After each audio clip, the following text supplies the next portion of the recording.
Hi guys, so today just a quick video. Got Artemis PR900 here. So what I want to do today, I'm going to show you how to take off, how to remove this stock, and then I'm also going to show you how to adjust the trigger. How I like it, other people like it a bit different, but I'm going to show you how I like it and how to adjust it that way. And then also I'm going to show you something that I really like about this, a nice feature of this gun, and I'll also show you some secrets that we can use with it. Alright, so let's get going. I'm first going to show you a video of an older version of this PR900 and what makes it a little bit different to this current version when you take it apart. Alright, so let's get going.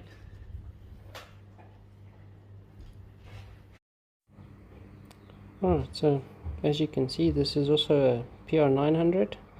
But there's a little bit of a difference when removing this stock.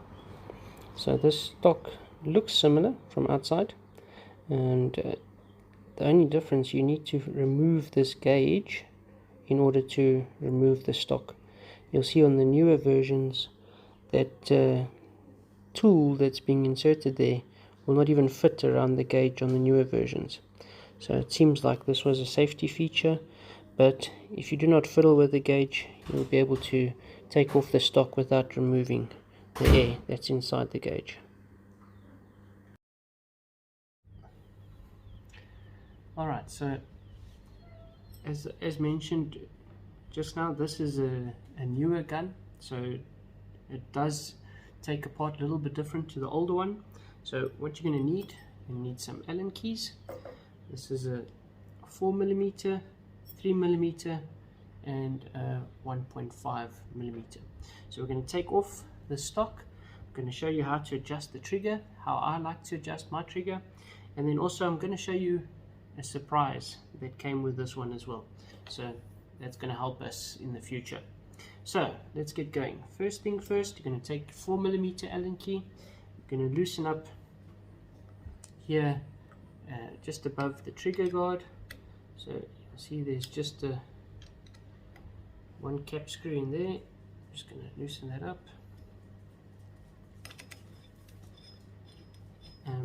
Just one thing to remember, this gun currently is not loaded. So there you see the whole trigger guard comes off along with the safety catch. So this is loaded with air, but it's currently not cocked. So there's no problems here. However, if you've got it loaded with air, you still need to be careful. Alright, so I've got off the trigger guard. There you see the whole trigger is now open and exposed. The next thing we're going to do, we're going to remove these two cap screws, which is holding the stock in place. There's one.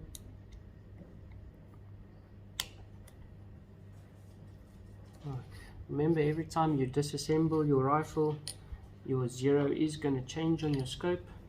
I just don't want to remove it because I know it will still be close, so I'll just need to make a small adjustment. So there you go, there the whole stock comes off. So as you saw on the short clip that I showed you earlier, the older models, they actually, I think they've done it for safety reasons, the wood was not drilled away behind this gauge, so you actually had to remove the gauge in order to remove the stock. So on the newer models, that's not the same situation. Alright, so there you can see everything as normal. Now we're going to have a closer look at our trigger.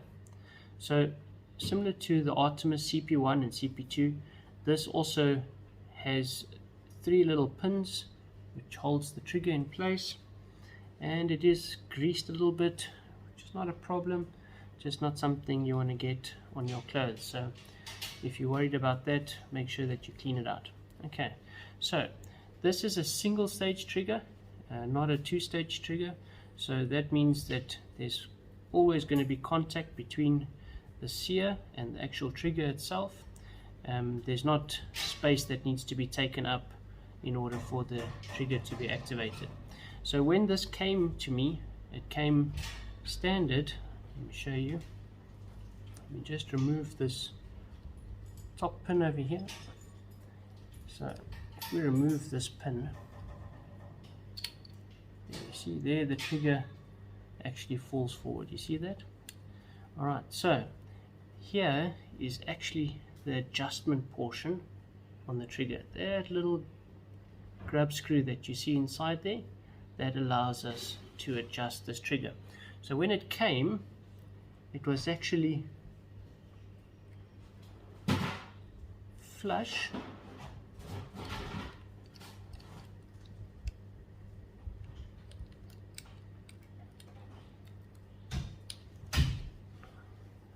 just put this down for a second. Alright. So if you look there, you can see now that grub screw is flush with the trigger itself. Okay, so in order for us to adjust it, we want to basically see if we can get rid of some of that creep that is lying on when we pull the trigger. Okay, so how are we going to do that? We're actually going to just turn this grub screw out, and this is a 1.5mm Allen key, not a very common Allen key, so you'll just have to bear that in mind. You might need to go and buy one. And it is a little bit of an angle, so what I've done is I've got an Allen key that's got a little bit of a round head, so that helps me when I need to. I don't know if you can see that. Let me just show you nicely. So you'll see this Allen key has got a little bit of a round head. It just makes it a bit easier to adjust. So yeah, 1.5mm Allen key. And now if you look nice and closely, you'll see that I've actually adjusted it out. It's no longer flush. It's protruding around about 1 millimeter. So what that's going to do, that means that there's going to be virtually no take up on this trigger now. Just going to put back the pin.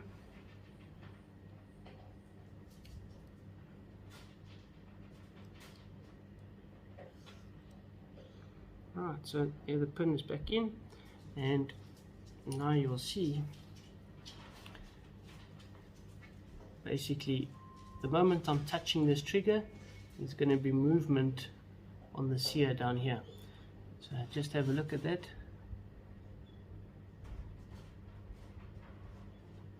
See there, it's immediate. So that's exactly what we want, because what's happening now, that means there's less space that needs to be taken up on this trigger for that sear to disengage the hammer.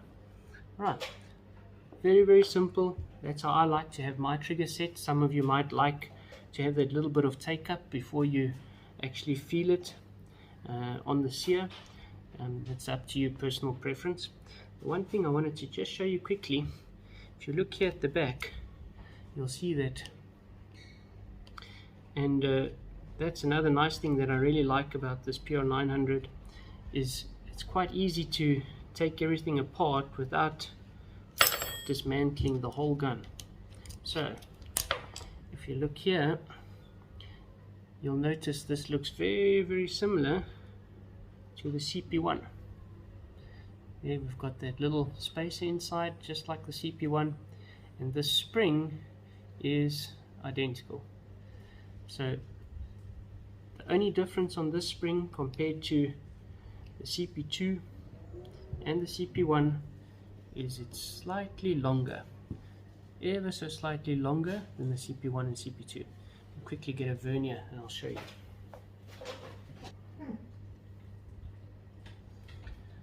Alright, so you'll remember on the CP2, when it was standard, the spring came in at 70 millimeters,